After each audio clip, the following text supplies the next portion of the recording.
Joe, welcome back on the Way of Champions. It's an honor to have you back on and great to see your face again as we got to spend some time together recently at the International Ice Hockey Federation event in France and have some great conversations. And now we get to record one. Yeah, absolutely. The time in France was fantastic, too short. So I'm looking forward to continuing the conversation today. Yeah, well, I absolutely loved it. I think of all the events I've done, just being able to hang out over a couple of days with people like yourself and Jean Cote and John Lind from Sweden and Tom Ferry and Alex and all the different conversations that we had, Dwight from the Dallas Stars, like just the best breakfasts and lunches and dinners. It was awesome.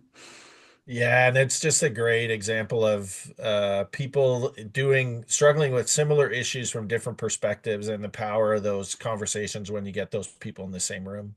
Yeah, and probably how much we are aligned on things, Mhm. and yet we tend to focus on the small percentage of disagreements when really, 95%, like, hey, we all kind of agree on this thing.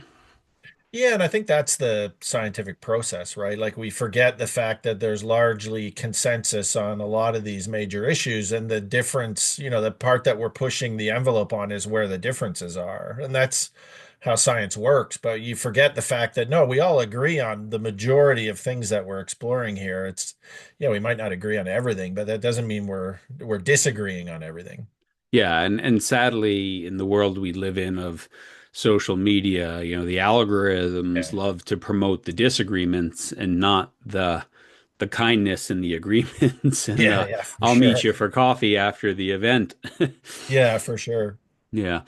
Cool. Well, Joe, just tell our listeners again, because it's been a while since you've been on, your role and what you do, and even going back to the Tyranny of Talent book and sort of the space that you work in.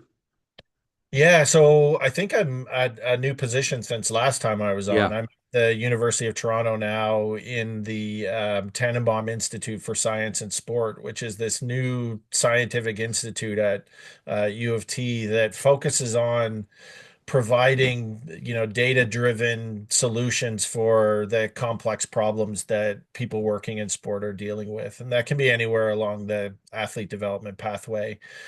So it allows me to continue the work that I've been doing for, over 25 years now, looking at high performance athlete development. But now we have a lot more resources behind us for these kinds of questions, this kind of research. And it's allowed us to establish connections with some of the leading organizations in professional sport, which has been a newer area for us. We focused on Olympic sport for a long time, and to Mhm. be able to access some of the data sets and the expertise in the professional sport world has just been amazing. Yeah. And it's interesting because you'd think in professional sport, which is really all about talent identification, we're investing tens of millions of dollars into people, right? That we would want every bit of data and research to know that we're getting the decision right. And I think until recently, professional sports has been, pretty much like, I got a gut feeling. Yeah. Yeah, and that's part of it. Like it's amazing when you look at the money that these organizations have for athlete development and athlete support, that their thinking on these kinds of issues is not as developed as you think it would be.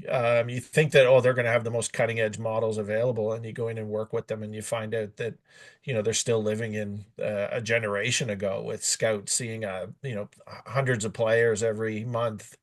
And so that was a real eye opener for us. But for us, the cool thing was how receptive they are to working with you to improve what they do. They love the sports, they love what they do, they love the athletes that they work with. And if you come in and say, "Hey, we've got a better mousetrap for you for that outcome," they're really receptive to listening to it. And Mhm.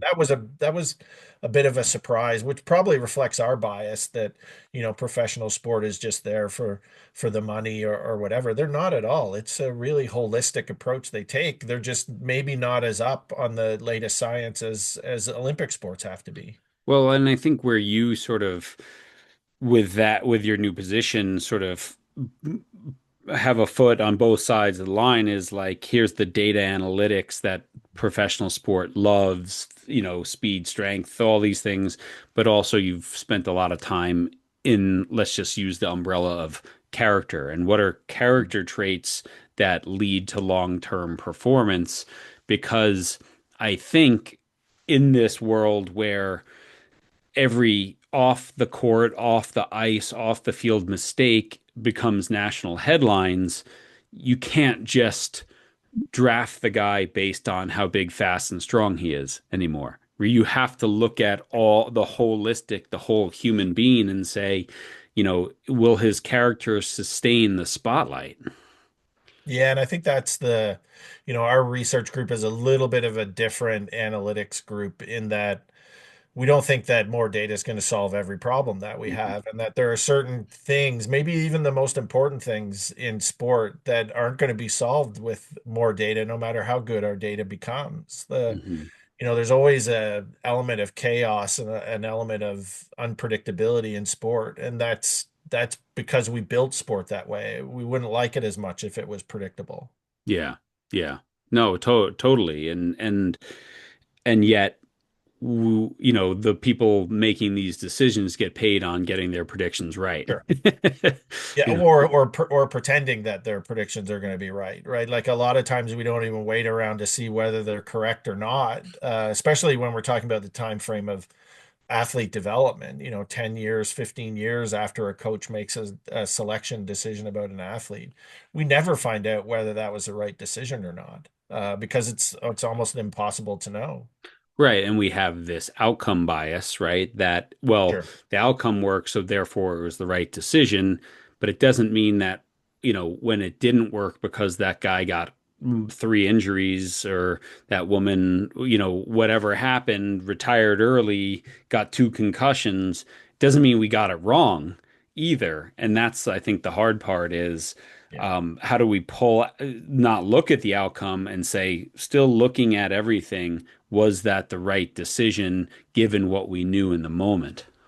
Yeah, and I think that was part of what we talked about in France, right? Was the maybe we're framing the question in a wrong way. We look at it as if there's always a knowable right or wrong answer here, but maybe we should be approaching it from, what's the greater probability of success if we make this decision versus that decision? And for me, the great example of this is specialization versus diversification in young athlete development. Yeah, you can specialize, but if you have limited resources and you want to put your eggs in the basket that's more likely to lead to the outcome that you want, then you want that kid to be doing more sports, not fewer. You want them to be doing as many opportunities as possible, not as few opportunities as possible. Don't put them into a single sport because you're increasing the risk that you put them in the wrong sport. You've limited their movement exposure. There's too many knock-on effects by that approach that if you thought about it from a probability standpoint, which of these decisions increases my probability of success? Well, then you put them into as many sports as possible. Yeah, and find the right one. And Right. we had author Alex Compton on, and he had this great line on the podcast, and he said, "Don't let your passion become your child's burden." Yeah. Right? And so I think that's such a big thing. "Oh, I want my kid to play hockey. I want my kid to play soccer," becomes a burden for them instead of an elevator. Yeah, for sure. And I think, that sort of approach that I want my kid to do the activities that I was part of, might actually run counter to what we know about child development, that they need to, there's a push in adolescence for kids to develop their own identities, not to become carbon copies of their mom or their dad. And so, when you put that pressure on them to do the sport that I was good in, you might actually be running counter to what identity development says should be happening during adolescence and those kinds of critical stages. Yeah. A couple of years ago, I did a project and went over and worked for Ireland Rugby. And one of the things that they talked about there was, as demographics have shifted, right? And people are having children later in life. So, when people had children at 23, 24, you had a kid growing up, maybe you were still playing rugby. You were Yeah. still playing that. But when you have your kid at 32, and then they're 30, you're 38, you're no longer playing rugby. So the natural progression to follow dad into rugby or mom into soccer or whatever is not there because you're not watching your parents play that sport anymore. And I thought that was a really interesting thing. And so therefore, when you want them to pursue your passion, before it happened organically, well, yeah, they're out there watching dad play. Why wouldn't I play? Now it maybe doesn't happen as organically, so it can become a burden. Yeah, and reinforces to me the importance of how generations of societal change will affect the athlete development pathway, right? Like these are shifts that we're seeing in society that are affecting the way parents are interacting with their kids, which are affecting the way that kids are getting exposed to different sports. And so, we need to have models of athlete development that reflect the current social climate that kids are developing in, not ones that are based on, generations of athletes from the past, because those situations and contexts don't exist anymore. Yeah, for sure. And therefore, things like the ability to sample sports is maybe not as easy as it was, but can they still have a multi-movement experience or things like that that are really important? Yeah, for sure. And I think, for us, part of that is a sport problem. And another part, and maybe a bigger part, is a physical education problem or a incidental movement problem. Like kids aren't getting the just incidental movement experience that they would get during playtime after school because they're not playing as much. They're in front of screens too much of the time. Right. When did you fall out of a tree last? I Yeah, don't yeah. climb a When tree. when you Why would I climb it, climb that? yeah, like kids when they look at a tree, do they see it as a tree or as something to climb on? Like those are basic kid things that we've changed in the way that we've structured society, and they have effects on our athlete development pathway because that broad-based movement experience isn't there on day one of your sport anymore. Yeah, and I think I love when people post pictures of what a playground looked like 30 Yeah. years ago versus today, and it certainly wasn't, rubber soft chips underneath whatever, it was a merry-go-round that your friends would spin you until you flew off the edge. You know? Yeah, and we've got one of my PhD students in the lab is looking at risky play and how Mm, when kids jump on those spinning things, they don't see it as a risk. They see it as all reward, right? It's fun, it's sensational, it's a great experience. They don't go, as we do as adults who know the consequences of our action, go, though, I'm not getting on that death trap. yeah. Kids don't think about the world that way. They look at it in terms of completely different affordances. Yeah, and I think that there's good and bad, but certainly as Sure. someone who, with an 18-year-old son who's a very good snowboarder and mountain biker, whom I still participate in those sports with, we look at, I look at it and go, how could this go badly? And Yeah, he looks at it as, if I pull this off, how cool will it be? yeah, You know? absolutely. Yeah, and I'm Absolutely. like I gotta go to work tomorrow. So so I'm gonna go around this way. Awesome. Well, one of the things that you talked about in France with the sort of first principles of talent development, and so these are the maybe just discuss what first principles are, and then we can kind of go through them because I thought that was really good and eye-opening. So anyone listening here who's a coach, who's a parent, thinking about, well, if we want to create the best environment for our athletes, what are the things we need? So, do you want to just touch on a couple of those? Sure. So the idea of first principles goes back to the research in physics that when you try to understand a new phenomenon, you establish the first principles that would stay constant regardless of changes in the state of the system as a whole. And so I thought a little around if we took a similar approach to athlete development and the use of this word talent, what would first principles be?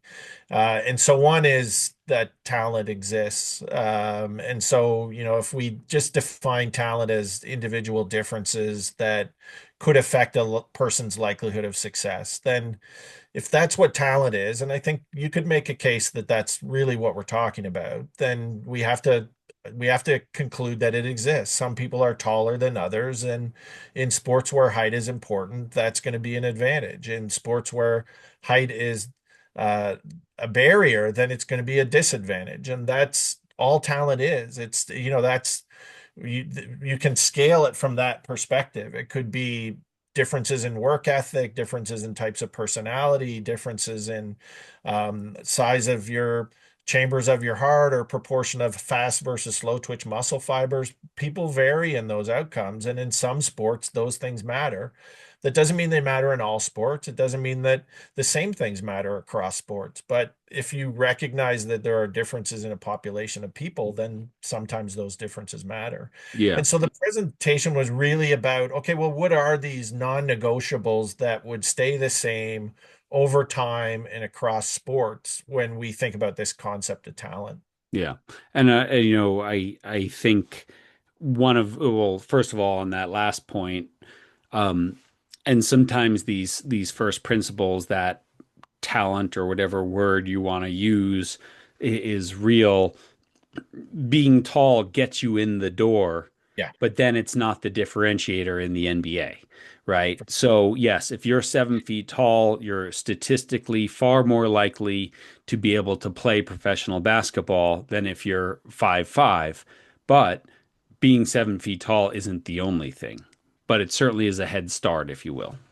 Yeah, right. And again, it comes back to looking at these really complicated challenges that coaches have from a probability standpoint. If you've got, two kids in front of you and one, their parents are over 7 feet tall, and this girl is predicted to be 7 feet tall, and you have another one whose parents were gymnasts and they're expected to be 4 feet tall.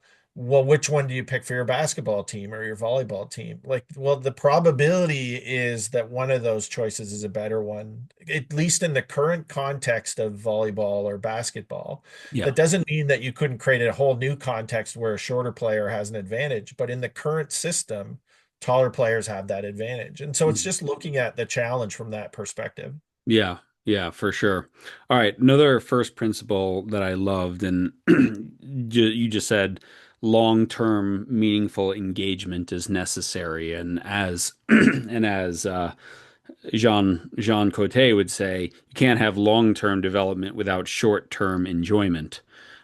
So it's really like how do we engage, help people fall in love before we worry about what 3, 5, 8 years in the future looks like. Yeah, and I think that's maybe the most important of the principles, at least from a practice standpoint. If you do anything in your training design or in your selection process that undermines a person's enjoyment and motivation for their sport, then you're compromising the effectiveness and efficiency of your system. So that's an important thing for coaches to think about. Like, am I going to run this practice? It might be exactly what they need for development, but am I going to undermine their motivation and interest and enjoyment? And if the answer is yes, then redesign the task Mhm. because that's the most important currency you have as a coach or as a practitioner is interest from your most important raw material, which is the kids that you're coaching. Yeah. And if you get it wrong today, don't get it wrong again tomorrow, right? Because Yeah. there's certain things, right? If I'm teaching rugby, it might not be the most engaging practice when I'm teaching you to tackle correctly, but I need to do it for safety, right? And so let's get through this and move on to the other thing, but not get concussions, not get hurt, right? And so it's like just don't let one thing become a pattern because, oh, they need this, and you lose all that motivation and interest. Yeah, for sure. There are those non-negotiable elements that have to be there. It's the falls training in judo. It's the tackles training in rugby. No, we need you to have this to get on to the fun stuff that everybody's here for. Mhm. And so I think that, the kids understand that they just don't want hours and hours of it, but you can do it. And then, well, we're going to make sure we end the practice with some fun stuff because we want to engage that enjoyment mechanism of yours. We just don't want to forget about that because it's maybe the most important thing in the young ages. Yeah, yeah, love it. Another principle. we can't optimize talent identification without connecting it to talent development. What did you mean by that?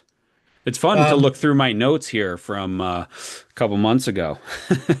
yeah, I think the key element there was for coaches and organizations to recognize that you can't separate identification from development. That when you select some kids and say, you know, you're a part of the development squad and oh, sorry, you're not this year, that by doing that, you're providing developmental resources to some that others aren't getting. Hmm. And those developmental resources are actually really important for promoting skill development, promoting engagement, promoting, motivation systems related to feelings of competence.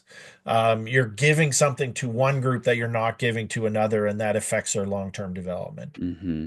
Yeah, and then that early selection becomes this self-fulfilling prophecy that's, oh, Absolutely. see, look, I was right Yeah. because none of those kids made it, but you never let them in the door in the first place.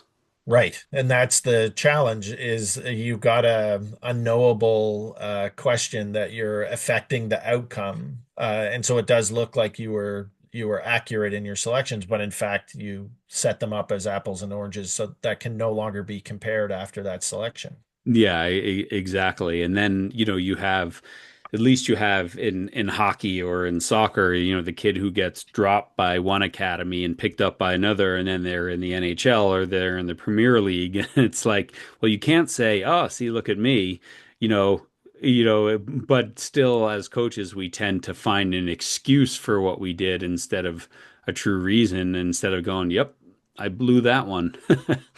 Yeah, and then there's the Michael Jordans of the world where they get cut from a team and it's the exact thing that they need to ignite some kind of fire. But those are really rare Hmm. examples. So let's avoid those whenever possible by either making better selections, being kinder in the way that we make those selections, or providing more resources to as many kids as possible so those selections become irrelevant. Yeah, yeah. And it is, yeah, for every Michael Jordan that it becomes the fuel, there's maybe 10 others that go, yep, guess it's just not for me. Yeah. And I mean, we can't look at that in a nutshell either. I mean, Michael Jordan also grew a lot and a lot of Yeah. things changed for him, but it did become fuel. Yeah. Yeah. Yeah. Yeah. So, all right. And then I think just the other biggest thing is that we always need to be moving forward, right? If I am running clubs, if I'm looking up, if I'm in the talent development space, it's not static. And if I'm doing what we were doing 10 years ago, I'm probably falling behind. Or if I'm coaching rugby and I say, okay, who won the last World Cup? What are they doing? Let's do that. Well, they're already moving on. Right. Yeah. So it's like be very careful about who you're modeling if it's not based on sound principles, cultural similarities, all these other things. Yeah, as if the challenge wasn't complicated enough. Right now, we have people that are evolving and developing over, social environments that are unpredictable, and they're growing and changing in unpredictable ways. And now we're trying to fit them into a context and an outcome that's changing over time. Like the amazing question of who's a better basketball player, Michael Jordan or LeBron James. Well, we have no idea of answering that because they developed and performed in completely different contexts. That's the challenge is you've got to, especially when you're making selection decisions around kids that might be 10 years away from their elite athlete career. What's the sport going to look like 10 years from now? How good am I at making that prediction, let alone the prediction about the person in front of me? I've got to match them to a context that's going to change over that time as well. Hmm. And you've done a lot of work in this space. I know one of the previous times we talked, you kind of looked at, well, what are the, let's just use the word character traits Hmm. that are good predictors of being able to make it through the system? What are the qualities that maybe everyone out here has, that then we can backtrack and say, okay, well, is this innate? Is it something that's taught? And if it's something that's taught, how do we develop that within our quote talent development program so that we know that, oh, if creativity matters, if perception matters, if resilience matters, if self-organization matters, we should be teaching that. Yeah, absolutely. And the skills that we sort of focus on in our work are self-regulation skills, the sort of planning, monitoring, evaluating. Because if you do those things well, you're probably going to be thinking about your own development and training in a more systematic and specific way. You're probably going to make it easier on the coach to train you, means the coach is going to think you're more coachable. Like there's so many elements of high performance athlete development that come from, well, are you a good self-regulator of your own development? Yeah. Yeah. Or we might just, I will use the term, do you own your development? Yeah. Right? Do you own it? Do you show up at practice and say, I'm going to get better at this today, or do you just show up at practice? And Yeah. it's interesting, and I know you probably have the same experience. I did a podcast a few months back with two kids that I know, both 18. One was is now a professional baseball player, first round draft pick. One was U.S. national champion swimmer. Both grew up here, friends of my son. I coached one of them. I've known them all both forever. And when I said that thing about owning their development, like how do you approach practice? They're like, oh yeah, of course I do. Right. And that being a differentiator than someone else there who might have similar physical characteristics, but just goes to the pool for 2 hours. Yeah, yeah, which is the hard work beats or what talent beats hard work. No, hard work beats talent when talent doesn't work hard. Like Yeah.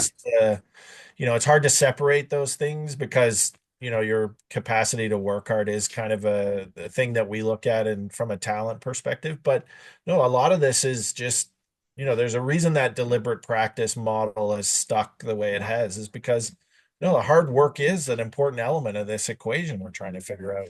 Yeah, and maybe we need to add one more adjective, the hard focused work. So it's not just working hard, but it's working hard with a specific purpose in mind. And Yeah, you know what? Some days the purpose can be joy. Like I had a for sure. very world-class surfer on here, and I asked her this same question, and she said, "Oh yeah, I go out and work on a very specific thing, but sometimes I just go to surf." Just Yeah. go for the joy of surfing. But if I went out for the joy of surfing every day, I wouldn't learn a new trick. I wouldn't get good at this turn. I wouldn't be good at these things. And so it's hard focused work is really what adds that extra level. Yeah. And I would even say like maybe we need to be looking at this as a ratio, right? Not 100%, but is there a greater proportion of hard focused work versus aimless sort of, directionless work? That doesn't mean that directionless work is not important, but there's a ratio, there's a sweet spot at which you balance those things. Yeah, yeah, exactly.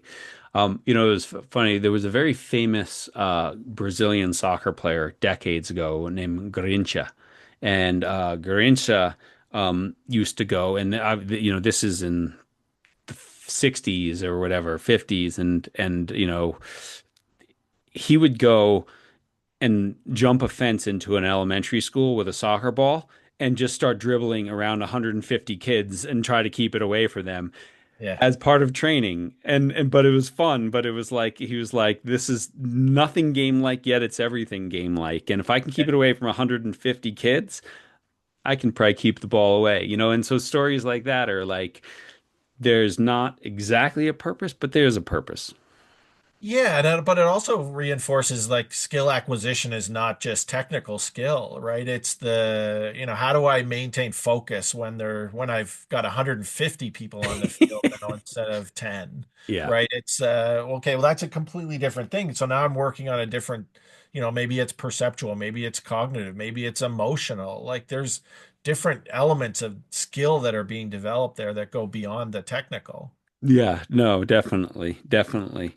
All right, so I love all this, and I think it sets the table for sort of the next step of our discussion, which came up in France, which I thought was fascinating. Well, first of all, just labeling people talented, right? And how destructive that could be. And I hadn't thought about that a lot, but talk about that a little bit because I think this is really important that this label, especially for someone very young, can actually be a far greater predictor that they won't make it than they will. Yeah, and what's amazing about that is how little we know about the power of these labels because these labels are everywhere in sport. They're, when you stream kids into the AAA system instead of the AA system, there's power in these words and categories that we put kids into. And in the school system, it's the same, the advanced class versus the The general talented and class. gifted kids Yeah, and like yeah.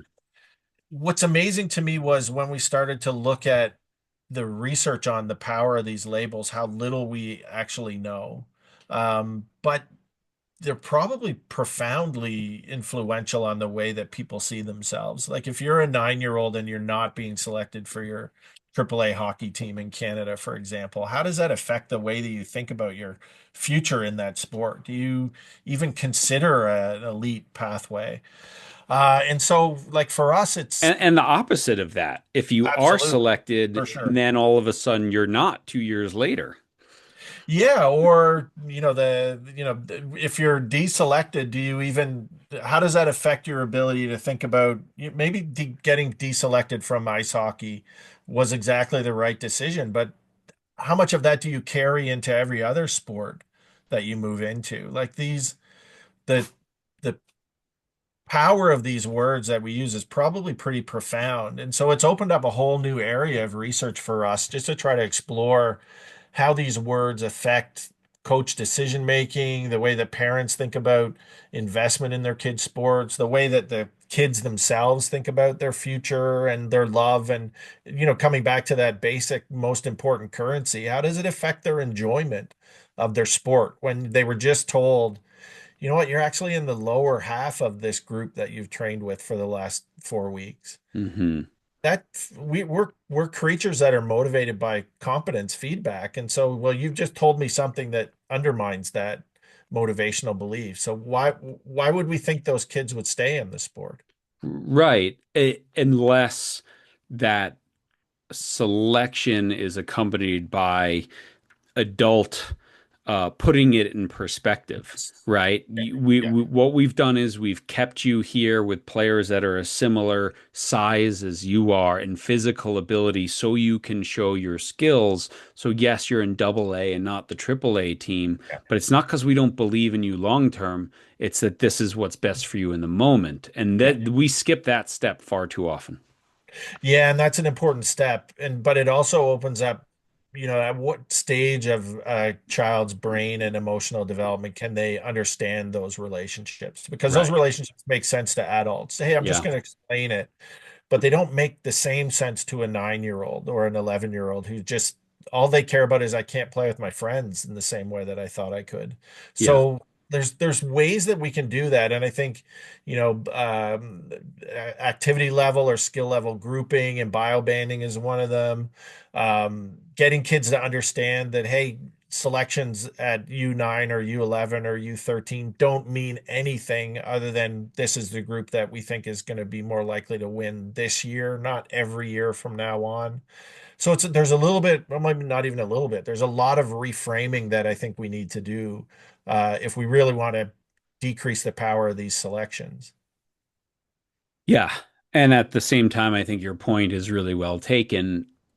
Does a 9-year-old even know or care what you're talking about? They just care that I'm not on Jenny's team anymore, that I'm not Yeah, on Johnny's team anymore. yeah, And so we can give them all the reason and the logic, and it still is hard. And then does it become fuel or does it douse the fire? And it's hard because we do have things like facilities issues and coaching constraints and things like that that sometimes, I can't have 42 kids on my hockey roster, yeah. right? And so this is part of it, but we also shouldn't just say, "Oh, well, you know what? That'll toughen you up." Like it might if it's framed correctly. Yeah, and the, realizing that every sport's got a different reality and how those systems are, or how those things are handled across the system. So there's like in the Ontario, our province here, there's a number of provincial teams that, as a player, you play for your club team, that's your main team, but then once a month you come and play on the provincial team for some additional developmental training. And that for me seems like a really neat way to approach that challenge because, on the one hand, you're playing with your friends and your local group and you're building those connections.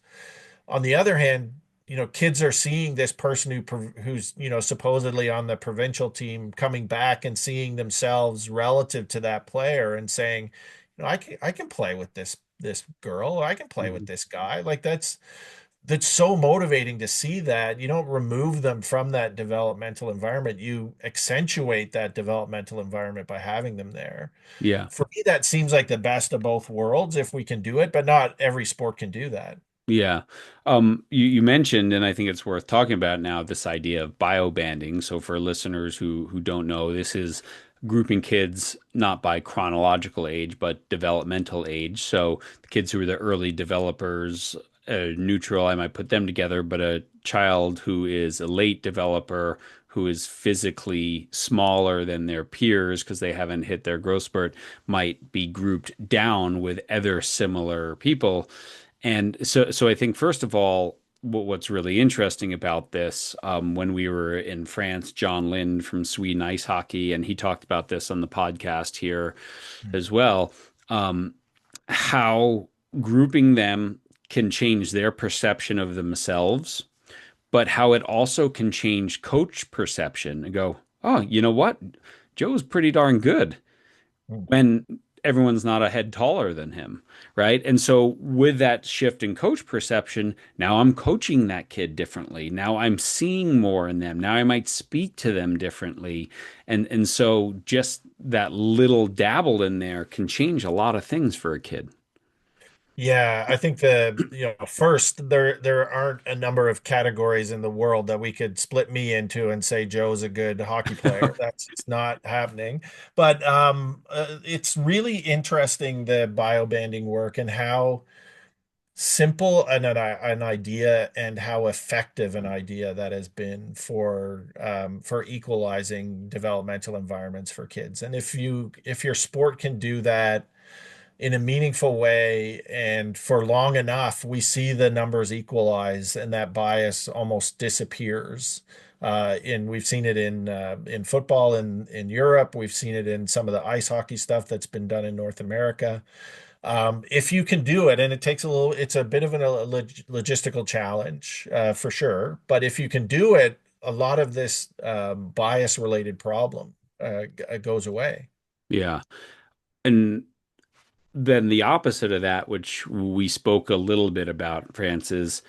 So what we know, right? And John was talking about the overrepresentation of late developers at the highest level, Yeah. right? So I think in Sweden, 40% of the NHL players were late developers. And so what did they develop by being someone to grow last? And if all we do is bioband, do we take that away? And so this Yeah. is, I don't know that there's an answer, but I think when we think about it, it's like, yeah, well, there is, if the statistics, and this isn't just a hockey thing, this is in every sport, it tends to that those late developers get overrepresented at higher levels.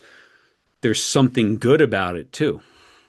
Yeah, and for me, the best scenario would be to figure out both of those things. How do we manage the difference that in the developmental environment so that we put like with like in terms of skill development needs. At the same time, there's probably power in understanding the role of diverse experiences and challenges on an athlete capabilities. So, we see that in the fact that the people from Q4 who are able to survive are more likely to have longer careers, more likely to make more money, more likely to get drafted earlier, those types of things. We also see it in birth order stuff. The kids that are later in the birth order are more likely to become our elite performers, probably because they're playing with their older siblings, peers. I mean, they've been scrapping for food their whole life. Like they're just used to Absolutely. scrapping for stuff. Yeah. Yeah, so there's like, how do we create a new environment that minimizes developmental differences between performers, but still provides them with that challenge? And it doesn't have to be all the time, but on a regular enough basis that we're developing these qualities that probably come if you're that Q4 Yeah. uh, athlete who's able to survive. Yeah, and so there's those good things that come out of it, and it's really the games model. And then the other part of it that we have to consider to go back to these are human beings, they're not Yeah. robots. Mm. And so we as the adult, just like we can explain to that 10-year-old, oh, this is why you're on the B team. It makes sense to us, but that 10-year-old is like, but I don't know these people. I don't want to Yeah. play with them this week, right? And so it's and then we go, oh, maybe they're not that good, but it's like no, just they're not in the state to play in this moment. And so it takes a sort of mature young person to understand why we're doing this. And again, a lot of care has to be taken to explain there's a reason for this. And if it doesn't go well, it doesn't mean you're good. And if you're not good, and if it goes super well, it doesn't mean that you're exceptional. It's just these are Yeah. different environments. Yeah, and I wonder how much of that is just the reflection of the stability of the environment. Like, there's a really cool concept that squash in the UK uses for this. They call it birthday banding. And so, on your birthday, you move up to the next age group, and then for the rest of that year, you go from being the youngest to being the oldest across that Yeah. 365 days. Swimming does that in the US too. Yeah, and so like you're never set with a group. Like you're always the intention is that you're always going to be moving, and Hmm. that goal is there. So, maybe it's the stability of the environment. If the environment was more chaotic and less stable, then we would just get used to playing with different players all the time. And the fact that I'm not playing with my friends all the time wouldn't matter as much. Right. So maybe that's one of the things we do. Let's shake things up more often. And I think it's Probably. easier in an individual sport like Yeah, yeah, squash or sure. swimming, where it's not my team that I'm going to travel and stay with every time. But I do think it's interesting. But then when I say to people in swimming, I'm like, okay, but yet you always have your national championship in June. Yeah, So to be a national champion, you know, yes, there is an advantage, even though you're yeah, doing it on their sure. birthday. Maybe you should do one in the fall and the spring and then see how different it might be. Yeah, yeah. Yeah, it's interesting. All right, last little piece that I had a question about was just, and I don't know. I mean, we could have done this in the beginning, but I saved it to the end. We had a fascinating discussion in France on whether we should even use the word talent Mm, because we don't even there's not an agreed upon definition of what that word means. And so you and Billy Admonson, I think his name was from yeah. Denmark, he talked about no, we shouldn't use the word. And you talked about how you've had the same discussion of like maybe, but we can't also use something that nobody knows what we're talking about either. Yeah, I think for us, and we had really so this Kev Till, Katie Johnson, and I wrote a paper, I think last year it came out that should we retire the word talent? And I started with the perspective, yeah, we should get rid of it. Let's strike it from every policy document we have. But over time, when we started to unpack the implications of that, the research team changed my mind. And part of that is because when we get rid of it, we miss an opportunity to upskill coaches and practitioners about how complicated this thing is that we ask them to do. And Mhm. so, you know, instead, I think we should no, let's get them to understand how complicated and complex this thing is, and the rest of the world that understand the things that we put on a coach's shoulders when we ask them to make decisions about kids that have long-term implications for the kids' development. No, let's empower them with that complexity because that's the challenge that they have to operate in every day. If Yeah. we just get rid of the word, another word's going to take its place. It'll become potential or giftedness or whatever. that doesn't help us. No, let's get the world to understand how complicated this is, and then give them the tools to help make it a little bit better. Yeah, it was funny because I had never thought about that before, but then the idea that this word is an empty vessel, I think is what it was called, right? Mm, Versus like if I say, you're tall, well, that means something, right? But if I yeah, talented, what exactly does that mean? I think, and I kind of fall in with you of like it's an imperfect word that maybe we need to educate people more on, but it's a word that most people are familiar with mm, because I think we can talk above our audience way too easily in the sports science world, in the athlete development world. And coaches are like, what are you talking about? And we just lose them in the language yeah. and we don't teach them anything. Yeah, and I think that was the point that I was trying to make in the Tyranny of Talent book. Where like there's a whole book written on what could be a single sentence that this is a complicated word that we use way too easily into slippery a sense. Um, but it's not a word that's going to go away. And like maybe the perfect solution would be if when we hear coaches say, that kid's got a lot of talent, we're comfortable to say, I don't think you're using that word right. Hmm. Hmm. Yeah. So like, what's next? Right. What's next? What's in the future, both for your lab and your research? But what's the future of coaching and athlete talent development look like?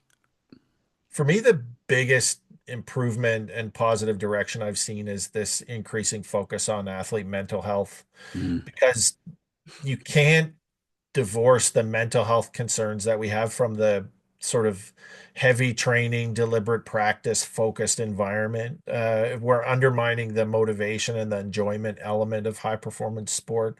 That doesn't mean enjoyment always takes the same shape and size for every person, but a lot of the mental health stuff that we're seeing is a reflection of an imperfect fit between what an athlete needs and what the environment's providing. mm, For us, that's a really important element for us for the development of holistic models of athlete development.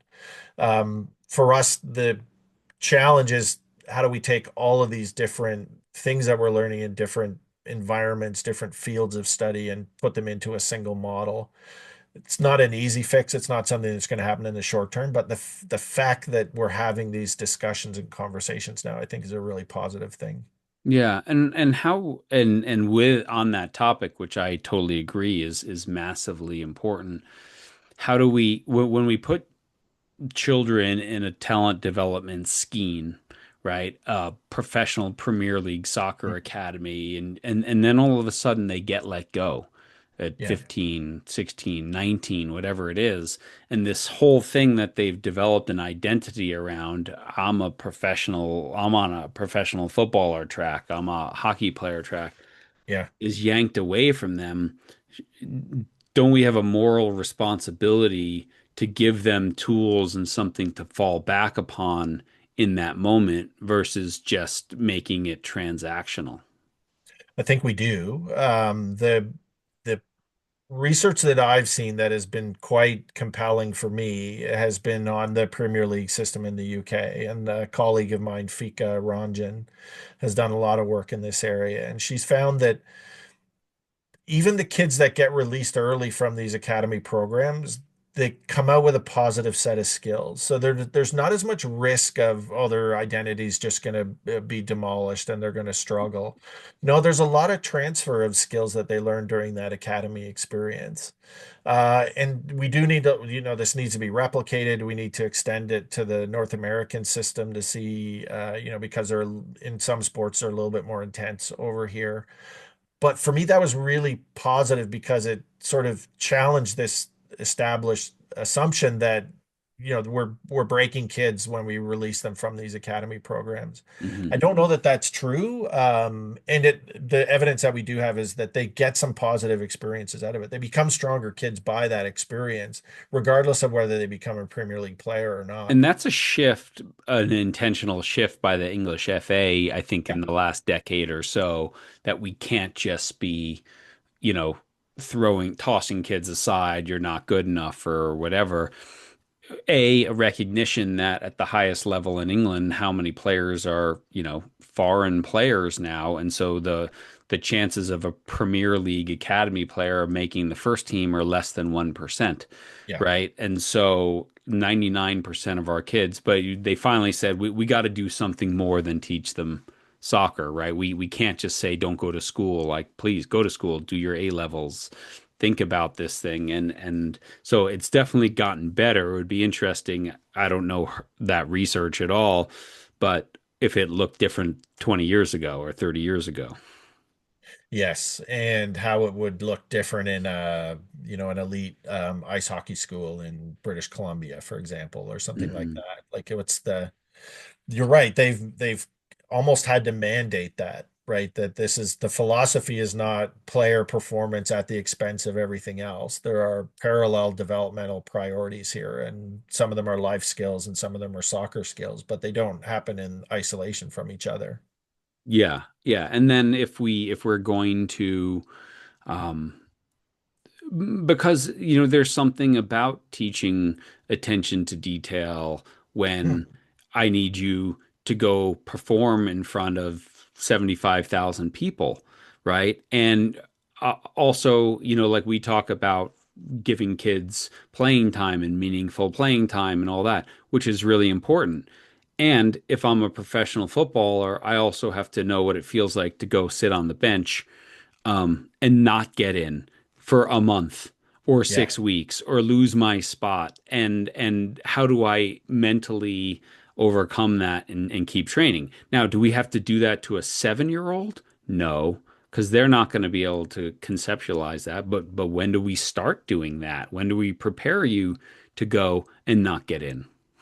Yeah, you've hit the hammer, hit the nail on the head in terms of our priorities over the next probably next decade is to really understand the needs of a developing child and match those to the needs of a developing athlete and try to come up with ways that we can inform coaches of this is the appropriate kind of feedback that you can give to a child or a boy or girl at this age. Yeah, It has nothing to do with the sport and everything to do with the way that their brain is evolving, the way that they're just not able to handle feedback in this type of fashion. So you have to deliver it this way, or you don't deliver it at all, and it's all behavior, it's all fun, it's all emotional. yeah. We don't understand how kids develop well enough to be able to give coaches those kinds of recommendations yet. But that for me is a 21st century approach to coaching. Yeah, amen. Well, I mean, I just think about I had a guy on the podcast a couple years ago named Wes Brown. Wes Mm, grew up at Manchester United, multiple time Champions League winner, everything. And he was talking about, he's like, they take you at 16 and they throw you into first team training. And a lot of times they're like, well, let's see how he does. Does he have the mental capacity to deal with this?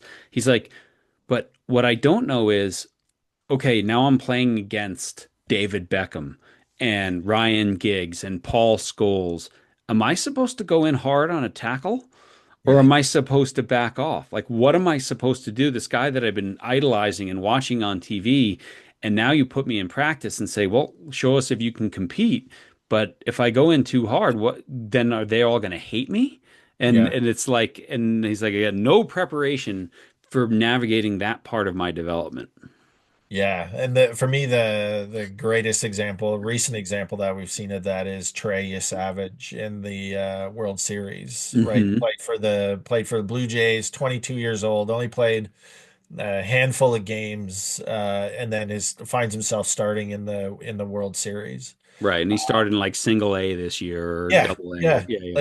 and goes on to pitch two amazing games in the World Series. Does that 22-year-old brain really understand the stress and pressure of that moment, or is he the perfect person for that situation because he hasn't spent 10 years in the major leagues fighting for that experience? Like, there's so many cool questions about human development that have relevance for that situation. Yeah. Yeah. It's funny, and you'll appreciate this as a Canadian. Just had a conversation with Gary Gait, so legendary lacrosse player, Yeah. one of the greatest of all time. and he was talking about how last year he got asked to throw out the first pitch at a Yankees Baltimore Orioles game. And so he said, up till the day before, I was just going to toss it with my lacrosse stick. And they're like, no, you can't use your lacrosse stick. And he's like, he goes, I had like no warm up pitches and basically one day to go out there and be like, God, I hope I don't bounce this thing Yeah. and whatever. And he said, I drew on every piece of mental training that I had ever done in, all my years of competing collegiately and professionally and all these championships to throw a 60-yard baseball, a 60-foot baseball, Yeah. But it was funny, right? It was like I had to draw on everything to pull this thing off. So these are transferable skills. They're not just Yes. sports skills if we know how to call upon them in the right moments. Yeah, yeah, absolutely. That's the Yeah. power of sport too, right? That goes so far beyond just performance. Yeah, amen. Well, Joe, any final thoughts, any last tidbits for our audience here? And then how can they connect with you and follow your work? And also grab Tyranny of Talent, which is a phenomenal book. It came out a couple years ago, but is still out there and it's great and it's on my bookshelf behind me here. Yeah, I think the easiest way to get in touch with us is I have a new lab in web page. It's called the Sport Insight Lab at the University of Toronto. Um, we're also on Instagram, so you can follow us along there. I've got an amazing group of grad students and postdocs that are just the leaders of tomorrow in this space. So any cool stuff that we're doing there, we're posting on the website. And anybody that has any questions or comments or want to push back on any of the stuff we talked about today, yeah, reach out. I love having these conversations. It's been a pleasure to chat with you again, John. Hopefully, we'll see each other at some exotic location in the future. I don't know Uh, where, when, but it's always a treat when it happens. that would be awesome for every conference we do in Edmonton and Chicago in January. It's nice to go to Nice, France once in a while, my Yes. friend. That's for sure. Well, Joe, thank you so much for being on again. Thanks for all the great work you do and always being so open to share your research and your ideas and this with those who are out there in the field trying to just do better by kids. We truly appreciate you being on the show.